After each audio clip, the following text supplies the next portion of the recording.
everyone, and welcome to the third day of Elul. I hope that you enjoyed watching Brene Brown's video and reading about the man in the arena.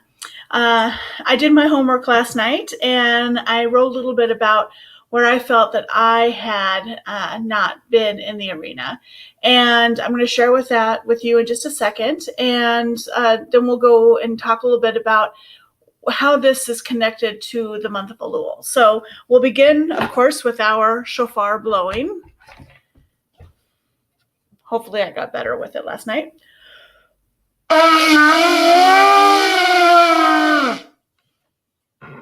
To kind of wake us up.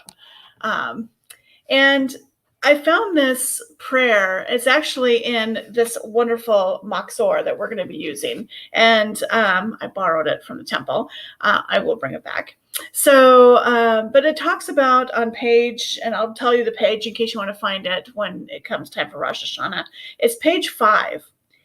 And it says, on this journey, our soul will awaken to itself. We will venture from innocence to sin and back to innocence again.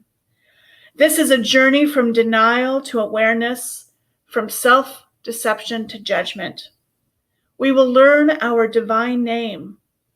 We will move from self-hatred to self-forgiveness, from anger to healing, from hard-heartedness and brokenheartedness.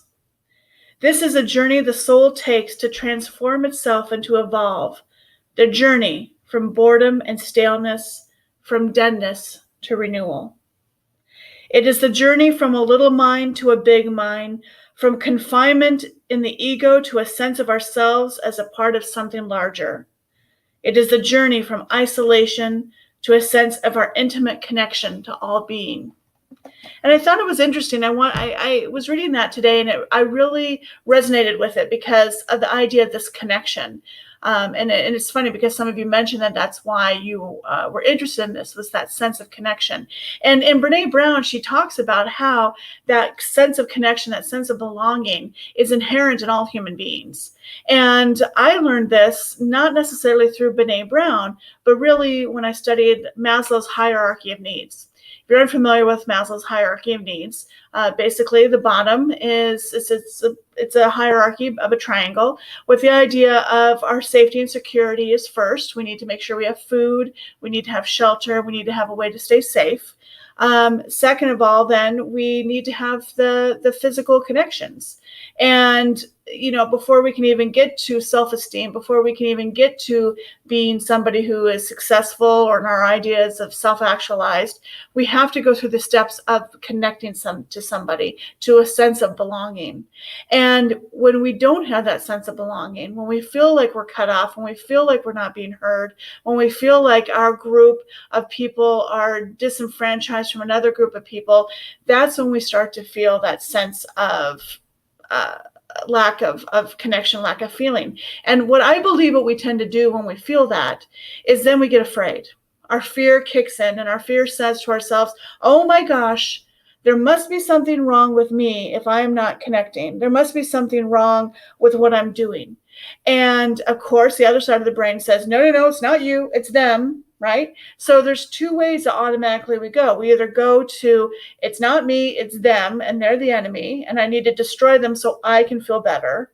Or we go, the problem is me.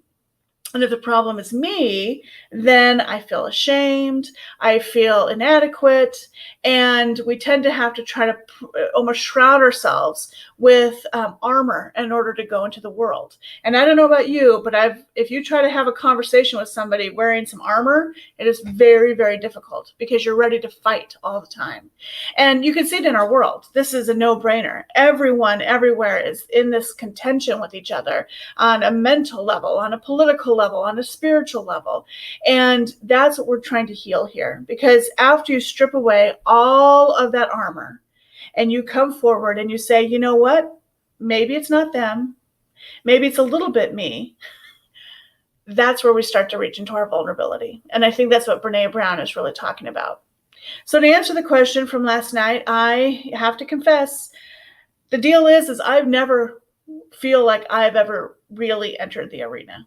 I feel like I hide because I have some really wonderful, innate, godly, blessed qualities that allow me to look like I'm entering the arena, like I'm brave, like I can really put myself out there. But really, I can hide behind those and stay small. And that's why this prayer really called to me, this idea of moving from a small mind to a larger mind.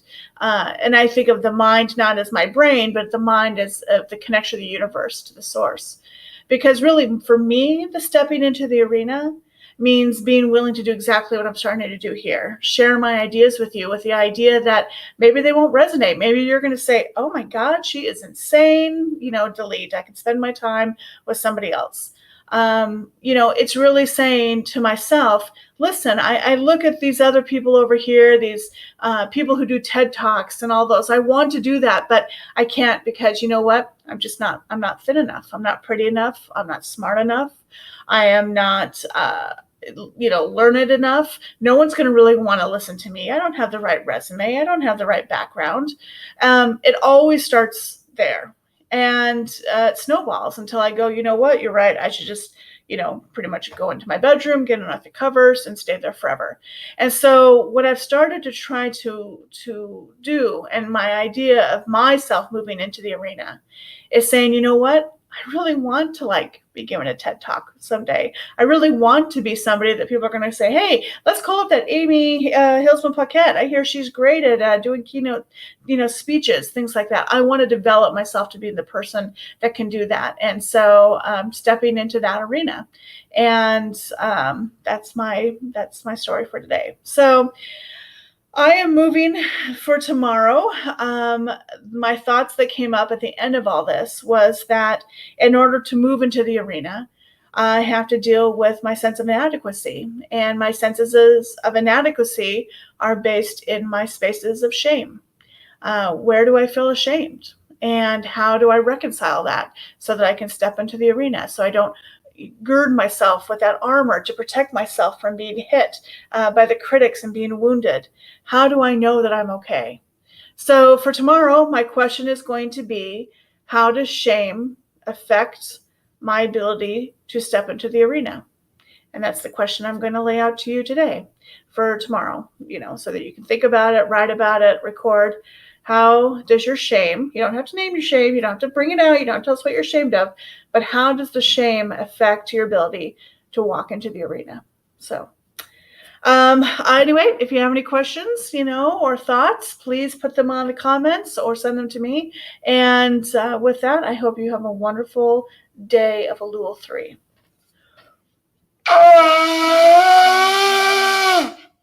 See you tomorrow. Bye-bye.